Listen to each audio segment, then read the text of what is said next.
What's up, guys? Mr. Tecumseh here. Alright, so I'm working on this 98 205cc Briggs & Stratton overhead valve engine that I was given free a while back now. Originally it had this piece sitting off of it, and that cover was missing. I picked that up for $5 off a guy locally. Anyway, I suspect the only issue really with this machine is going to be the carburetor. It's also going to need a new fuel line. But I suspect that's about all that's actually wrong with it. There's no fuel in the tank. It was dry when I got it. So that's a good thing. It has compression. I haven't checked for spark yet, but most likely it has. And I'm sure if it doesn't, I have coils. But the main thing's going to be this carburetor. I had one of these in the past. Same thing, it just had a bad, it was a dirty carburetor. And when I opened it up, the inside of this was so bad that the metal had began to turn to dust. I did manage to clean it, and it ran decent. However, it did need a little bit of choke still. But it was good. So I'm suspecting about the same thing that happened with this engine. So I'm going to be pulling this carburetor. I'm going to pull the bowl off first, see how bad it is, and most likely be putting that in my ultrasonic cleaner over there with 50% purple power, 50% water. You don't want to go too much stronger now with the purple power, otherwise it tends to eat the metal up, the aluminums and the pot metal these carburetors are made out of, and it's going to need a new fuel line. Alright, so let me get the bowl off and I'll get back to you. Alright, we're going to pop this bowl nut now. From the look of the bowl nut, I'm expecting some corrosion in there.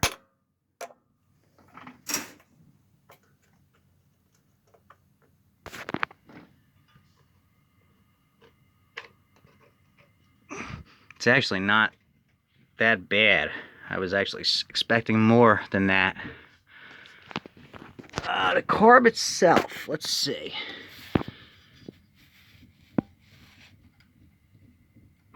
Yeah, I see some residue, but it's really not as bad as I expected it to be.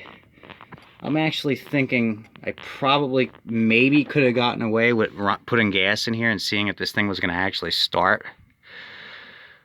But I was really expecting this to be in worse shape than it is. The other carburetor that was on the other one I got was in way worse shape than this. There's a little bit of residue, but it's not bad. I'm looking at this jet. Yeah, okay, the bottom nut is clogged. Can't see through that,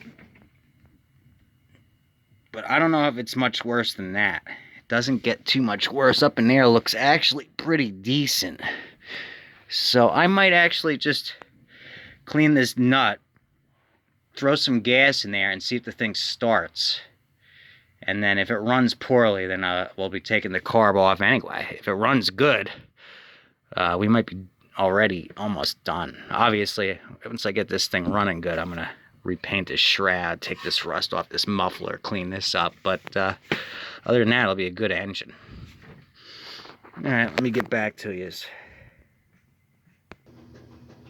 Alright, I checked the oil, and it's actually brand new oil in there, right up to the fill mark. You know, on these, you fill it until it just about overflows. It's clean oil in there, and I added a new fuel line. Now we're going to take it out, do a quick and dirty on it, throw some gas in it, and see what happens. I have a feeling it's going to start. We'll see how well it runs. Alright, I gave the carburetor a quick and dirty.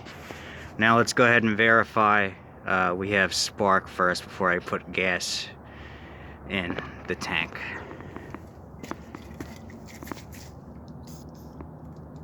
Nothing left in that. Well, let's have to use some carburetor spray then. Okay.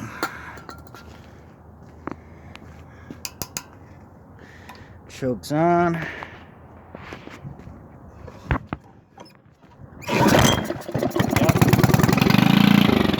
Alright, we have spark. Let's put some fuel in the tank. Okay, I added some fresh gas to the tank. I believe I have the fuel shut-off valve in the on position. Carburetor is not leaking. That's a good sign. Got the throttle in full position. Let's give it a pull and see what happens. It's on full choke.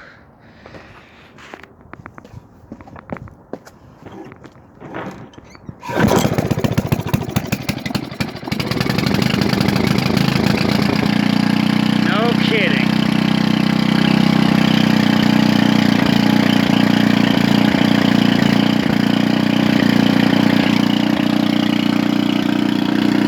Let her warm up.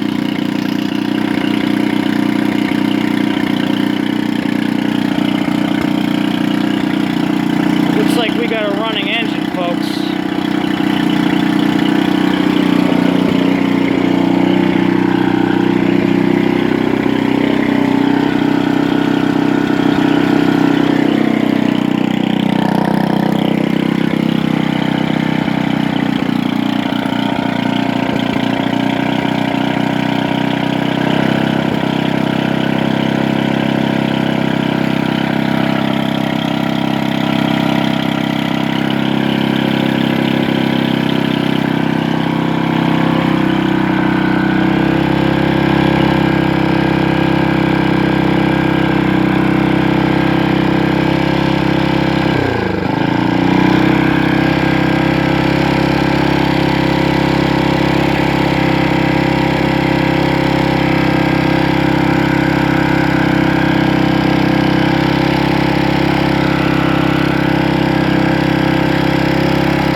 Alright, looks like we got a running engine here. That's amazing. All it needed was a quick and dirty. I've been sitting on this engine almost 3 years. If I had known that, it only would have taken me about a half an hour to get this thing running. I probably would have messed with it a lot sooner. It likes choke, just like the last one I had. That could simply be the way these things are jetted. It's also very cold out, and I don't have the air filter hooked up yet. One other thing I did notice is the throttle doesn't seem to be responding. It's only running at full speed at the moment. So I gotta see what's going on with that, where exactly the adjustment is, and correct that issue. It looks like it might be missing a spring, or it's just for some reason not responding. Oh, that might be it right there. That might be the low speed setting right there. One other thing I did notice was the inside fuel line. I didn't replace that piece, and it is leaking from there, so I'm gonna have to pop this tank off and replace that piece of fuel line. I'll do that on my own. That's easy. All you do is pull these two 5/16 that removes this cover out of the way. There's 2 bolts up front and one in the back, and the tank pops up, and then you can get access to the piece of fuel line. Like I said, this is a 98 model, 205 cc. It still has a pulley on it. It's a 3/4 inch shaft, tapped with a keyway. I'll probably remove this if I can, or even cut it off if it's frozen on there. If not, I might leave it on. But I think I got 150 bucks for the last one of these engines I had. I'm not sure if it's leaking oil from somewhere. It is dirty here. I'm gonna clean this up and verify. I don't think it is. It's probably just it was on something that was dirty, but it could be, but I doubt it. If it is, I'll just fix that. That's not a big deal. But let's go ahead and I'm gonna put the air filter assembly on with an air filter, and I'm gonna screw this low speed in a little bit so that on idle it slows down. So let me go ahead and do that, start it up one more time, and we'll call this a win. Okay, I tried adjusting that screw right there on top of the carburetor. That's only for the high speed. That sets where this thing stops on high. So that's your spot to set the thing to 3600. The low speed is going to be under here somewhere. When I pull this tank, I'll see what exactly isn't cooperating and deal with it then. But other than that, she is running. That's the one issue I got to take care of, that leak and getting the low speed end of this set to about 1800, and then we're good.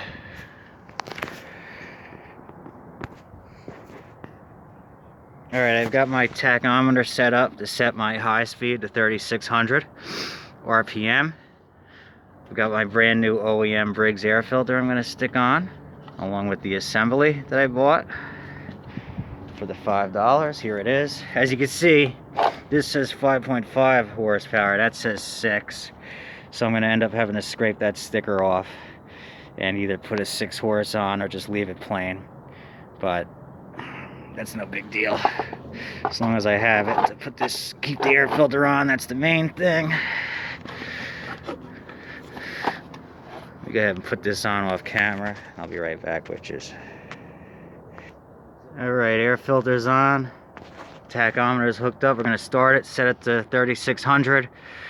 And then after that, I'm going to fix that fuel line and the low RPM issue off camera, and we'll call it good.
Now I know what's going on. The fuel line is interfering with that butterfly.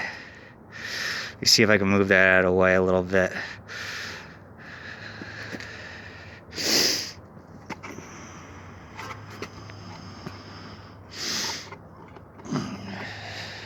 Huh.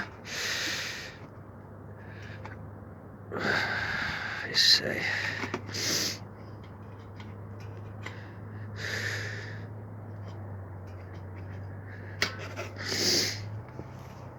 Let's try it again.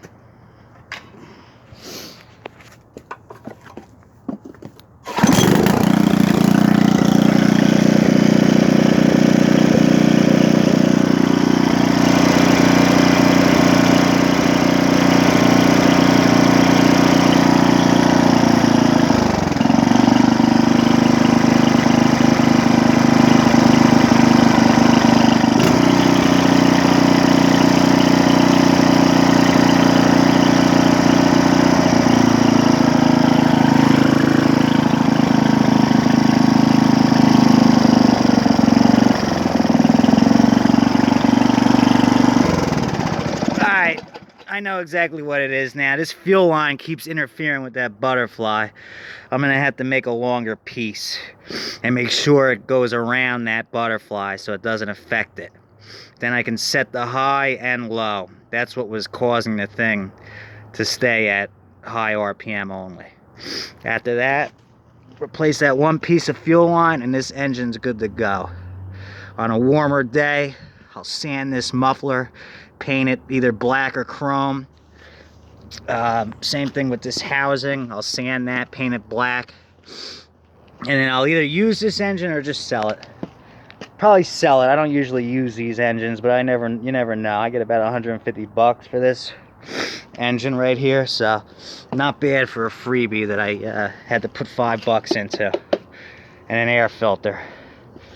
Good deal.